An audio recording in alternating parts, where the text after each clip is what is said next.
Baik, bismillahirrahmanirrahim. Assalamualaikum warahmatullahi wabarakatuh. Halo ibu dan teman-teman semuanya, semoga dalam keadaan sehat walafiat. Baik, di sini kami dari kelompok 2 yang beranggotakan saya sendiri, Dede Rina Utaria, dan teman saya ada Siti Lutfiah dan Ratu Nur Aisyah. Di sini kami akan membahas tentang konsep dasar ekonomi, koperasi, politik, dan pemerintahan. Baik, materi yang pertama tentang konsep dasar ekonomi akan dijelaskan oleh saya sendiri. Yang pertama adalah konsep dasar ekonomi.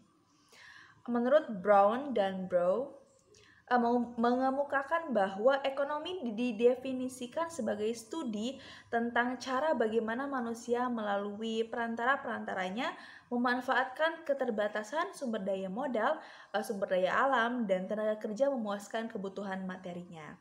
Dan ilmu ekonomi ini adalah ilmu yang mempelajari hubungan antara manusia dengan benda dan dengan segala macam aspek yang dibutuhkan. Nah, Samuelson menjelaskan bahwa ilmu ekonomi memang berkaitan dan sangat berdekatan dengan ilmu-ilmu sosial seperti ilmu politik, psikologi, sejarah, dan antropologi adalah ilmu-ilmu sosial yang sering bertumbuh tindih dengan apa yang dipelajari oleh ilmu ekonomi. Selanjutnya di sini ada teori ekonomi. Teori ekonomi adalah cabang yang bertugas menyusun model analisis ekonomi untuk menerangkan perilaku sistem perekonomian secara garis besar gitu ya.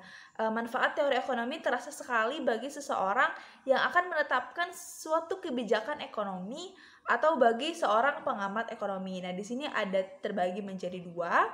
Yang pertama ada ilmu mikroekonomi, ekonomi mikro, dan makroekonomi, ekonomi makro. Yang pertama ada ilmu makroekonomi. Adalah mempelajari variabel-variabel ekonomi secara agregat atau secara keseluruhan gitu ya. Variabel-variabel tersebut antara lain pendapatan nasional, kesempatan kerja, dan atau pengangguran, jumlah uang beredar gitu ya, laju inflasi, pertumbuhan ekonomi, maupun neraca pembayaran internasional. Yang kedua adalah ilmu mikroekonomi. Ilmu ini mempelajari perilaku ekonomi para pelaku ekonomi secara individual seperti konsumen, pemilik sumber daya, dan perusahaan bisnis. Selain itu dipelajari juga tentang bagaimana individu menggunakan sumber daya yang dimilikinya sehingga tercapai tingkat kepuasan yang optimum. Nah, yang selanjutnya adalah tujuan ilmu ekonomi. Nah, di sini ada tujuan ilmu ekonomi. Yang pertama adalah mencari pengertian tentang hubungan peristiwa-peristiwa ekonomi, baik berupa hubungan kausal maupun fungsional. Yang kedua yaitu untuk dapat menguasai masalah-masalah ekonomi yang dihadapi oleh masyarakat. Nah, yang selanjutnya yaitu ada prinsip ekonomi. Prinsip ekonomi merupakan tindakan manusia untuk mengatasi permasalahan-permasalahan ekonomi yang dilakukan tiga pelaku ekonomi yang saling berkaitan, yaitu konsumen, produsen, dan pedagang atau distributor yang menyalurkan barang mereka selalu berpedoman pada prinsip ekonomi itu sendiri. Baik, di sini saya Siti Lutfiah akan melanjutkan presentasi dari saudari Dede Rina Utaria, yaitu tentang konsep dasar koperasi. Sebelum itu, kita harus mengetahui sejarah perkembangan koperasi terlebih dahulu. Koperasi ini lahir pada permulaan abad ke-19 sebagai reaksi pada sistem liberalisme ekonomi, yang pada waktu itu segolongan pemilik-pemilik modal menguasai masyarakat. Koperasi ini juga pertama kali muncul di Eropa pada saat terjadinya revolusi industri. Kemudian, koperasi mendapatkan ketetapan hukumnya pada Undang-Undang Nomor 25 Tahun 1992 dalam pasal 2, yaitu undang-undang tersebut menyebutkan bahwa koperasi ini berlandaskan atas asas kekeluargaan Nah, asas ini tuh sesuai dengan jiwa dan kepribadian bangsa Indonesia. Koperasi itu sebagai suatu usaha bersama dan juga harus mencerminkan ketentuan-ketentuan sebagaimana dalam kehidupan keluarga. Lanjut, koperasi berasal dari kata co dan operation yang mengandung arti kerjasama untuk mencapai tujuan. Nah, oleh sebab itu, tujuan koperasi ini dapat diberikan sebagai berikut. Lanjut, prinsip-prinsip koperasi. Prinsip-prinsip koperasi ini merupakan jati diri atau ciri khas koperasi tersebut. Nah, dengan adanya prinsip koperasi ini menjadikan watak koperasi ini sebagai badan usaha, berbeda dengan badan usaha lain. Menurut Landscape, menyatakan bahwa serangkaian prinsip ini sering dikemukakan adalah 7 prinsip koperasi. Prinsip ini masih menjadi dasar gerakan koperasi internasional, yaitu yang pertama keanggotaan terbuka, yang kedua satu anggota dan satu suara, yang ketiga pengambilan bunga yang terbatas atas modal, yang keempat alokasi sisa hasil usaha itu sebanding dengan transaksi yang dilakukan anggota, yang kelima ada penjualan tunai, yang keenam menekankan pada unsur pendidikan, dan yang terakhir netral dalam hal agama serta politik. Selain itu, prinsip-prinsip koperasi Indonesia menurut Undang-Undang Nomor 25 Tahun 1992 yang berlaku di Indonesia adalah yang pertama, keanggotaan ini bersifat secara sukarela dan terbuka, di mana koperasi ini tidak boleh dipaksakan siapapun. Nah, keanggotaan ini juga bersifat terbuka adalah dalam keanggotaan ini tidak ada pembatasan atau diskriminasi dalam bentuk apapun. Lalu yang kedua, ada pengelolaan dilakukan secara demokratis. Pengelolaan koperasi ini dilakukan atas kehendak dan keputusan para anggotanya. Anggota menjadi pemegang dan pelaksana tertinggi dalam koperasi. Lanjut, pembagian sisa hasil usaha. Sisa hasil usaha ini dilakukan harus secara adil dan sebanding dengan besarnya jasa usaha masing-masing anggota. Nah, pembagian sisa hasil usaha kepada anggota ini dilakukan tidak semata-mata berdasarkan modal yang dimiliki seseorang dalam koperasi, tetapi juga harus berdasarkan pertimbangan jasa usaha atau partisipasi anggota terhadap koperasi tersebut. Lanjut, pemberian balas jasa yang terbatas terhadap modal. Modal dalam koperasi pada dasarnya itu dipergunakan untuk kemanfaatan anggota dan bukan untuk sekedar mencari keuntungan saja. Lanjut, kemandirian. Nah, koperasi dan anggota juga harus mampu berdiri sendiri tanpa tergantung pada pihak lain. Lalu ada tujuan koperasi. Koperasi ini bertujuan untuk meningkatkan kesejahteraan anggota pada khususnya dan masyarakat pada umumnya, sekaligus sebagai bagian yang tidak terpisahkan dari tatanan perekonomian nasional yang secara demokratis dan berkeadilan. Lanjut, beberapa tujuan koperasi. Yang pertama adalah mensejahterakan para anggota koperasi dan masyarakat. Yang kedua, mewujudkan masyarakat yang maju, adil, serta makmur. Yang ketiga, memperbaiki kehidupan para anggota dan juga masyarakat, terutama dalam bidang perekonomian.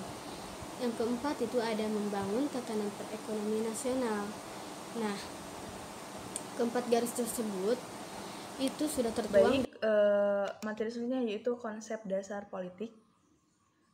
Politik bisa diartikan yaitu berbagai kegiatan dalam suatu sistem politik atau negara yang menyangkut proses penentuan tujuan dari sistem itu dan bagaimana melaksanakan tujuan-tujuannya. Haywood merumuskan politik secara luas sebagai keseluruhan aktivitas di mana masyarakat membuat, mempertahankan, dan membuat amandemen aturan-aturan umum di mana mereka hidup. Yang selanjutnya adalah tujuan politik. Tujuan politik yang pertama adalah perspektif intelektual. Ada perspektif politik dan perspektif ilmu politik. Perspektif intelektual itu apa sih? Itu adalah agar dapat bertindak dengan baik secara politik. Orang perlu mempelajari asas dan seni politik dan nilai-nilai yang dianggap penting. Jadi, perspektif intelektual dalam politik adalah perspektif yang mempergunakan diri sendiri gitu ya sebagai titik tolak, sebab perspektif itu bertolak dan dibangun berdasarkan apa yang dianggap salah oleh individu itu dan individu tersebut yang memperbaikinya. Itu yang kedua, perspektif politik, bahwa pandangan intelektual mengenai politik tidak banyak berbeda dengan pandangan politisi. Jika politisi bersifat segera, sedangkan intelektual dapat menjadi politisi jika ia mampu memasukkan masalah politik dalam pelayanan suatu kepentingan gitu ya, atau tujuan. Jika tujuan utamanya adalah polisi ini adalah memperoleh kekuasaan, maka tujuan yang kedua adalah mempertahankan kekuasaan. Baik, yang selanjutnya itu perspektif ilmu politik. Nah, apa sih perspektif ilmu politik ini gitu? Nah, dalam hal ini politik dipandang sebagai ilmu. Ia menilai dari sisi intelektual dengan pertimbangan kritis serta memiliki kriteria yang sistematis. Pendirian ini memandang pada kebutuhan ke depan untuk meramalkan akibat tindakan politik maupun kebijakan para politisi. Para politisi memandang politik sebagai pusat kekuasaan politik. Kaum intelektual memandang politik sebagai perluasan pusat moral dari diri. Dengan demikian, politik sebagai ilmu menaruh perhatian pada dalil-dalil keabsahan, percobaan hukum dan keagamaan. Baik, materi selanjutnya akan dijelaskan oleh Siti Lutfiah. Lanjut, ada bidang kajian ilmu politik. Nah, teori ilmu politik ini meliputi teori politik dan sejarah perkembangan ide-ide politik. Lalu yang kedua ada lembaga-lembaga politik yang meliputi Undang-Undang Dasar, pemerintahan nasional, pemerintahan daerah dan lokal, fungsi ekonomi dan sosial dari pemerintah, serta perbandingan lembaga-lembaga politik. Yang ketiga itu partai politik, organisasi kemasyarakatan, pendapat umum, kemudian partisipasi warga, negara dalam pemerintahan dan administrasi. Dan yang terakhir itu adalah hubungan internasional, di mana meliputi politik internasional, organisasi dan administrasi internasional, juga hukum internasional. Lanjut ada konsep dasar ilmu politik. Konsep dasar ilmu politik ini ada negara adalah suatu organisasi dalam suatu wilayah. Lalu kekuasaan adalah kemampuan seseorang. Pengambilan keputusan adalah membuat pilihan di antara beberapa alternatif. Kebijakan umum adalah kumpulan keputusan serta pembagian adalah penjatahan dari nilai-nilai. Lanjut ruang lingkup ilmu politik. Nah, ruang lingkup ilmu politik itu menurut pemahaman kami yaitu batasan-batasannya dengan ilmu sosial lainnya. Maka dapat dipahami bahwa hubungan ilmu politik dengan ilmu-ilmu tersebut, contohnya hubungan ilmu politik dengan ilmu ekonomi politik juga berhubungan sangat erat dengan ilmu ekonomi. Teori-teori ilmu politik. Teori-teori ilmu politik terbagi menjadi 3. Yang pertama, teori politik empiris. Yang kedua, teori politik formal. Dan yang terakhir, teori politik normatif. Tentunya, di antara ketiga teori politik tersebut memiliki perbedaannya masing-masing. Yang pertama, teori politik empiris digunakan untuk mengacu kepada bagian-bagian teoritis ilmu politik. Sedangkan teori politik formal merupakan teori politik yang kadang-kadang dirasakan tumpang tindihnya dengan teori sosial maupun teori publik. Dan yang terakhir, teori politik normatif merupakan teori politik yang paling dekat dengan enterprise tradisional. Pendekatan ilmu politik. Pendekatan kajian ilmu politik dapat menggunakan 2 pendekatan, yaitu pendekatan kualitatif dan pendekatan kuantitatif. Kalau pendekatan kualitatif merupakan pendekatan yang menggunakan lingkungan alamiah sebagai sumber data langsung, bersifat deskriptif analitik, menekankan proses, dan bersifat induktif. Sedangkan kalau pendekatan kuantitatif untuk memelihara diri mereka dari pengaruh koleksi data dengan menggunakan metode statistik untuk meneliti data dan menyimpulkan hasil sebagai penelitian. Metode ini juga mencoba ke hal-hal yang objektif. Konsep dasar pemerintahan. Sebelum teman-teman memasuki inti pembahasan tentang konsep dasar pemerintahan, teman-teman perlu mengetahui tentang sejarah pemerintahan. Asal mula pemerintahan di Indonesia berawal dari suatu pembentukan pemerintahan swasta pada tahun 1602 oleh Belanda yang bernama VOC dan di Pulau Jawa lebih dikenal dengan Company. VOC kemudian runtuh pada tahun 1795 dan didirikanlah pemerintahan Hindia Belanda dengan gubernur jenderal yang pertama adalah Daendels. Ditinjau dari sejarah pemerintahan, ilmu pemerintahan dan politik modern berawal dalam abad ke-19. Lalu, pemerintahan negara berkembang menjadi suatu pemerintahan yang memberikan pelayanan dan pemeliharaan terhadap warganya. Pemerintah juga lebih banyak mengurusi kesejahteraan dan penghidupan, pendidikan dan keperawatan kesehatan, serta kesempatan kerja dan tunjangan sosial, ataupun jaminan hidup bagi warga yang menganggur.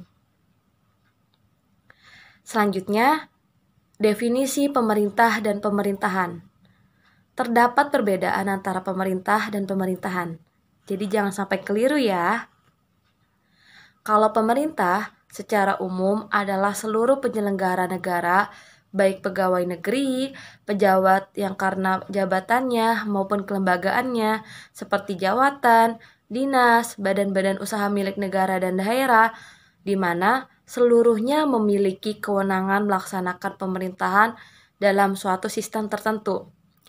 Mereka yang berfungsi menjalankan pemerintahan adalah mereka yang tidak saja berada di pemerintahan negara, tetapi juga yang tersebar di seluruh institusi pemerintahan daerah.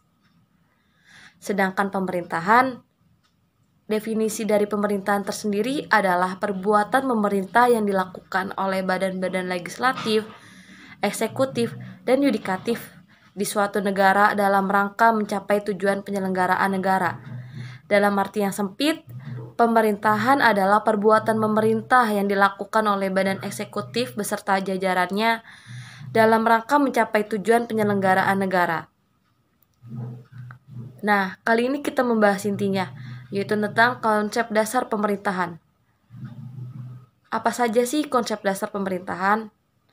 Konsep dasar pemerintahan meliputi kekuasaan, negara, undang-undang, kabinet, Dewan Perwakilan Rakyat, Mahkamah Agung atau MA, kepemimpinan, demokrasi, wilayah, kedaulatan rakyat, dan tentunya republik. Pengaruh sistem pemerintahan suatu negara terhadap negara-negara lain. Sistem pemerintahan suatu negara berguna bagi negara lain. Salah satu kegunaan penting sistem pemerintahan adalah sistem pemerintahan suatu negara menjadi dapat mengadakan perbandingan oleh negara lain. Suatu negara dapat mengadakan perbandingan sistem pemerintahan yang dijalankannya dengan sistem pemerintahan yang dilaksanakan oleh negara lain. Negara-negara dapat mencari dan menemukan beberapa persamaan dan perbedaan antar sistem pemerintahan. Pembangunan sistem pemerintahan di Indonesia juga tidak lepas dari hasil mengadakan perbandingan sistem pemerintahan antar negara. Sebagai negara dengan sistem presidensial, Indonesia banyak mengadopsi praktik-praktik pemerintahan di Amerika Serikat. Kondisi sistem pemerintahan Indonesia. Kondisi sistem pemerintahan yang ideal mensyaratkan terbantunya titik keselarasan, keseimbangan dan keserasian antar pemerintah dan yang diperintah melalui kesepahaman dan keterbukaan yang intensif di antara kedua pihak. Dalam praktik sistem penyelenggaraan pemerintahan terdapat dua klasifikasi, yakni sistem parlementer dan sistem presidensial. Keduanya memiliki kelebihan dan kekurangan, namun keberlakuannya sangat tergantung dari situasi dan kondisi suatu negara. Jika demikian, tidak tertutup kemungkinan bahwa sistem pemerintahan suatu negara dapat mempengaruhi sistem pemerintahan negara lainnya.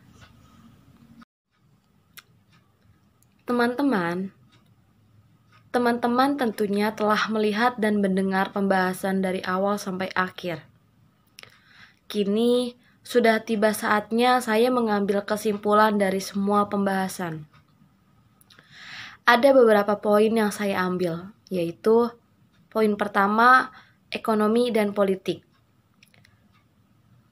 Hubungan ilmu politik dengan ilmu ekonomi politik juga berhubungan erat dengan ilmu ekonomi, di mana prinsip yang tercakup dalam ilmu ekonomi akan diadopsi oleh ilmu politik, yakni pengambilan kebijakan dalam sistem politik, yakni yang bertujuan untuk kemakmuran ekonomi dan pembangunan suatu masyarakat. Poin kedua yaitu koperasi. Koperasi adalah suatu badan usaha bersama yang bergerak dalam bidang perekonomian, beranggotakan yang mereka pada umumnya berekonomi lemah yang bergabung secara sukarela atas dasar persamaan hak berkewajiban melakukan suatu usaha yang bertujuan untuk memenuhi kebutuhan-kebutuhan para anggotanya. Dan yang ketiga atau yang terakhir adalah poin tentang pemerintahan. Konsep dasar pemerintahan meliputi kekuasaan, negara, undang-undang, kabinet, Dewan Perwakilan Rakyat, Mahkamah Agung, kepemimpinan, demokrasi, wilayah, kedaulatan rakyat, dan tentunya republik. Teman-teman, sebelum mengakhiri video ini, maka mari kita saksikan sebuah cuplikan video dari kami tentang praktik dari pembahasan yang sudah dibahas. Praktik tersebut memang dikhususkan tentang praktik kepada anak usia dini. Berikut adalah videonya.